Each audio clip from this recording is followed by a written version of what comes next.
I think we need to learn how to be more careful with what we consume and more so what we feed ourselves as it pertains to us and our livelihood as people.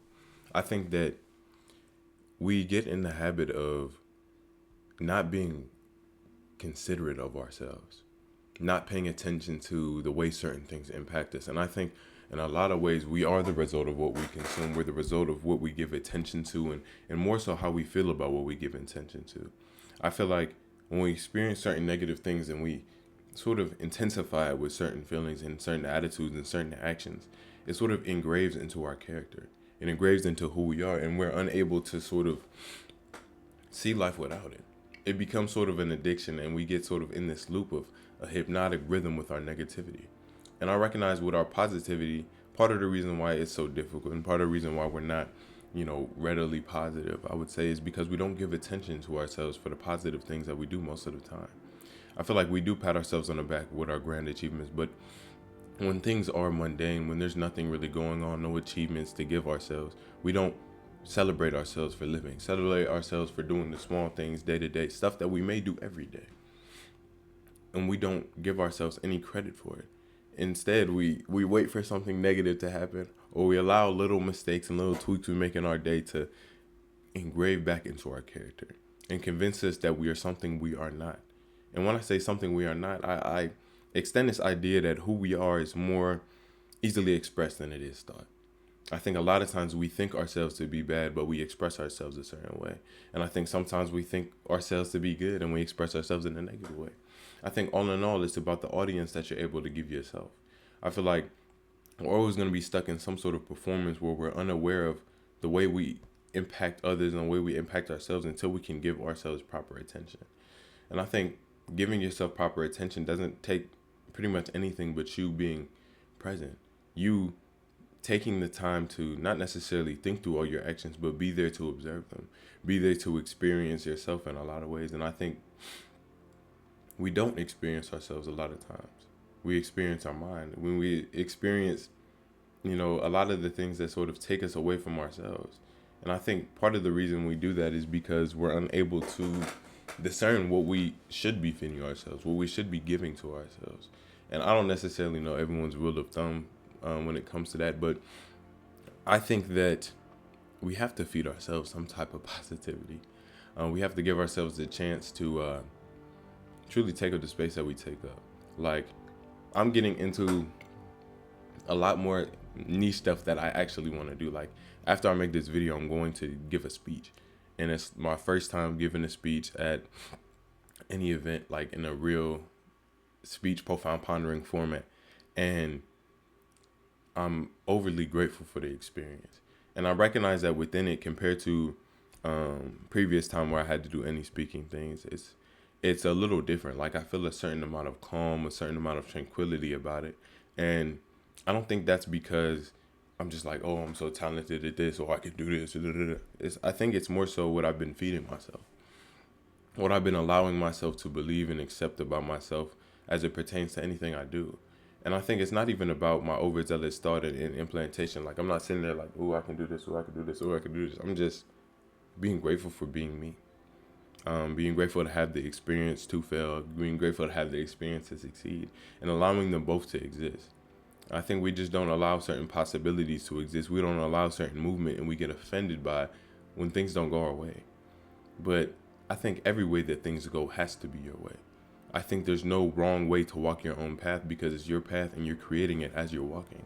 And I think when you're taking each individual step up, it's not necessarily about not having reference to your outcomes, not having reference to what you want, but more so being so resolute where you are, so disciplined where you are in a way that you can appreciate what you have yet to get. Appreciate pretty much everything life has to offer. And in a lot of ways, when you feed yourself that gratitude, that's what you end up becoming. Something to be grateful for and someone that's grateful for a lot of the things around you. And happiness, I feel like, starts a lot of times there. It starts in our ability to derive happiness from places that may seem mundane. I feel like that's what this quote unquote enlightenment is. Just getting an ability to be happy where you are. Be happy for who you are, the perspective that you have. And recently I've been thinking about perspective aspect so much, because I think a lot of us get offended by the characteristics that we don't have. Like we'll see something in other people and we'll be like, "Dang, why don't I have that? Why can't I do this? Why can't I do that?" I feel like not every lead singer in a band is going to be a keyboard player. Not everyone can is going to fill that niche role, but I think to a good extent we can do anything that we put our minds to, just not everything. And I think it's about the reality that you give to whatever your desires are. I think if you want to do this certain something, then it's about you thinking you can, you feeling like you can, you believing in yourself. And even if you can't at first, it's about believing that you can acquire the skill, believing that you can do this, and the other. And of course, there are relative talents to this, that, and the other. But I think we need to stop doing things for how they compare to others. And I think that's where sort of the beauty of art is lost sometimes. I feel like art is about not necessarily the artist, but about all of us.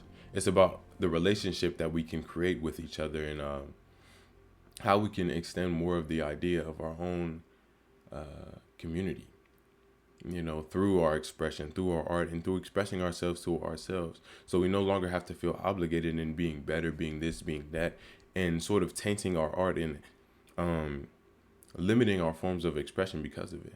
I feel like sometimes we express ourselves in certain ways because we're afraid of how we would be received if we were to express ourselves as we are. And I think we have to learn to express ourselves as we are, not necessarily to the whole populace, not necessarily to the whole crowd, but at least to yourself. At least give yourself enough audience to be able to see the parts of yourself that seek out change, the parts of yourself that you can actually give something to and fill with love and positivity. I think we have to learn how to slow life down where we are and learn not to be so captured and start to capture the moment ourselves.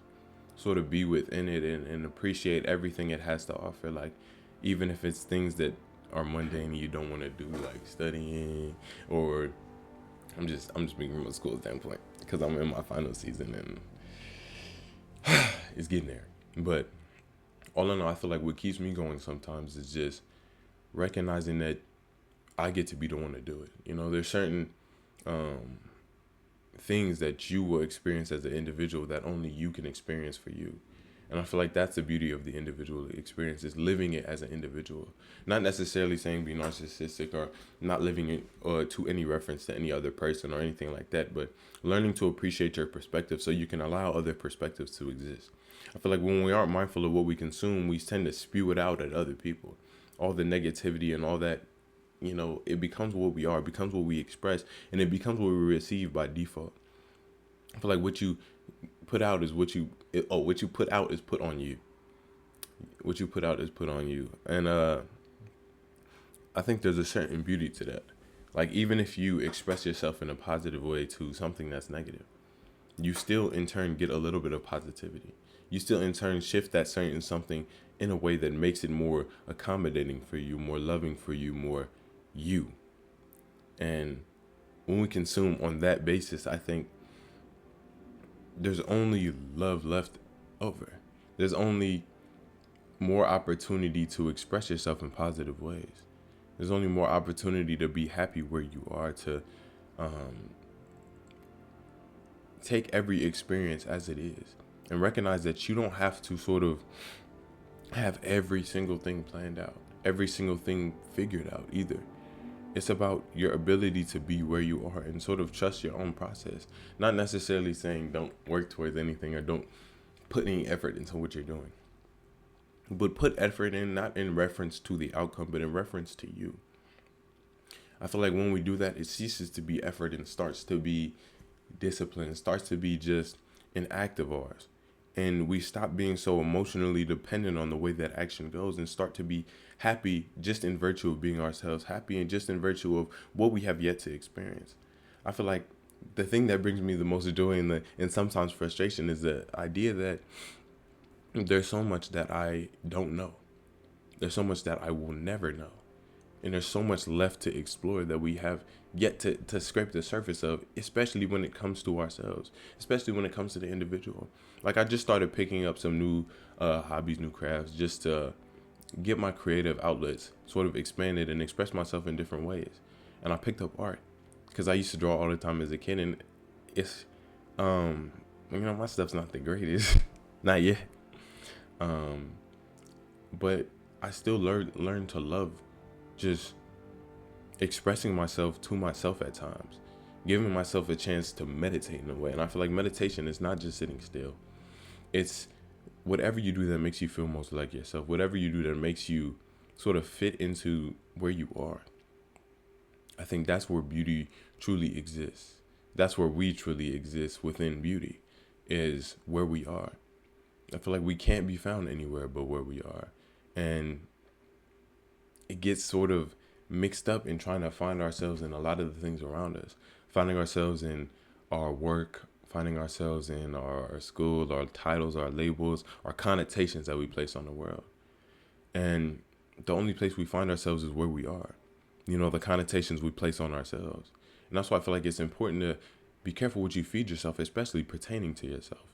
I think sometimes when we do negative things, we hearken ourselves for them and we tell ourselves that we are negative. We tell ourselves that this is the state that we are in and this is the only place that it can be. But you can be anything in a real way. You can change the way you think, change the way you do this, and the other. Because I know, because I have done it myself and I'm continuing to do it. And it sort of brought a lot of beauty to my life in a real way. It's given me so many opportunities, so many doors have opened for me just in virtue of me shifting my perspective. And via that shift in perspective, my actions have shifted, my attitudes have shifted, and the way I carry myself, the way I move through life has shifted in a way that's actually allowed me to live it instead of just perceive it, just watch it being lived. I think we live in our minds too much, especially in terms of what we consume, especially in terms of what we feed ourselves. We just watch the world around us and choose how we're going to feel dependent on the world when it's really dependent on how we feel inside. I feel like our perception is always a double-edged sword because what you perceive is always perceiving you. It's always the way you look at things that makes it personal. And I think we need to make life intimate. You know, not necessarily look at things just in virtue of some type of negative feeling we may have, but attempt to fill ourselves with positivity so we can look at things in a better way and look at things in a way that will allow it to be positive and allow opportunities to actually be present and abundant, not necessarily because they aren't there before, but because we're actually giving ourselves a chance to see them. We're giving ourselves a chance to actually experience them and be within it and sort of commit ourselves to the ideas that we wish to instantiate in the world. You know, I think a lot of us have amazing lives and to a subtle extent, like I'm starting to think that I'm starting to know that everything happens for a reason. And part of that reason is what we feed ourselves. Like, you might have a negative outburst and crash out. You may not like yourself at a time. You may despise yourself at a time. You may love yourself at a time. All of those, I feel like, are reflections of what we feed ourselves and what we allow ourselves to sort of do that contributes to the thoughts that we have. Like, there's certain things that I don't do anymore, just in virtue of it made me feel a certain way about myself, or it just shifted the way I looked at certain things, and I didn't like that. You know, I feel like you have to align yourself with who you wish to be in order to be them. And I don't mean that to say like you have to jump over hoops to be yourself, but to say that if we want to change, it's not about thinking, oh, how am I going to change? How am I going to do this? How am I going to do that? But being present enough to make choices that differ from what you were before, from who you were before. And I feel like once we give ourselves that opportunity, then there's nothing left to do but appreciate and smile and keep watching in a lot of ways. And smile and keep watching is to say, just appreciate where you are. You know, appreciate where you're going, and it may be tedious at times, but I feel like the overall point of our existence is to find meaning within our own, in a way, and learn to appreciate ourselves and pretty much everything that has happened, so we can continue to appreciate what will happen. So if you made it this far in the video, thank you very much. I'm very much appreciative of all of you, and I hope you guys are taking care of yourself, doing what you can with what you have, and enjoying your day. All in all, thank you. And